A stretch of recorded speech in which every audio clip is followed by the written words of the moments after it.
খাওয়া ছাড়বো না ব্যাস। পূজা কাল তোর বিয়ে, আমি বিড়ি খেতে ভালোবাসি বাবা। মারে কলেজে পড়ার সময় ইতিহাস ভূগোল বইয়ের মতো দু চারটে বিড়ির প্যাকেটও ব্যাগে ভরা থাকে। বিয়ের আগে সে নেশাগুলো ছেড়ে দিতে হয়, কথাটা ঢুকেছে মাথায়। সরি বাবা, বিড়ি খাওয়াটা মাথা দিয়ে হয় না, মুখ দিয়ে হয়।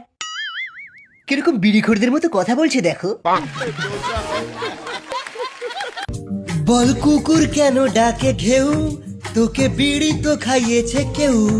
তুই কুটকাচে বা সারা রাত, আর খৈনি গালে দিস হঠাৎ।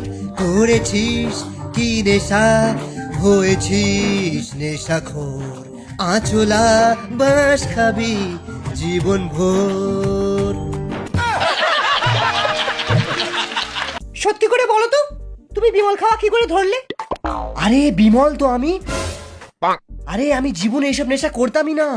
তারপর একদিন দেখি বড় বড় স্টাররা বিমলের অ্যাড দিচ্ছে। আমিও ভাবলাম দেখি কি এমন মজা আছে এই বিমলে। তারপর আমি চলে গেলাম বিমলের দোকানে, ভাবলাম এক প্যাকেট খেয়েই দেখেনি। একটা বিমল দাও না দাদা। কত হলা? এটা 5 টাকা, এটা 10 টাকা, আর এটা 100 টাকা। তফাৎটা কি? এই 5 টাকাওয়ালা আর এই 10 টাকাওয়ালাটাতে একটু কম বেশি আছে খালি, বাকি সেম টু সেম। আচ্ছা এই 10 টাকাওয়ালাটা খেলে আমার মাথা ঘুরবে না তো? দে 100 টাকা দে। হ্যাঁ তোকে এক বান্ডেল দিচ্ছি।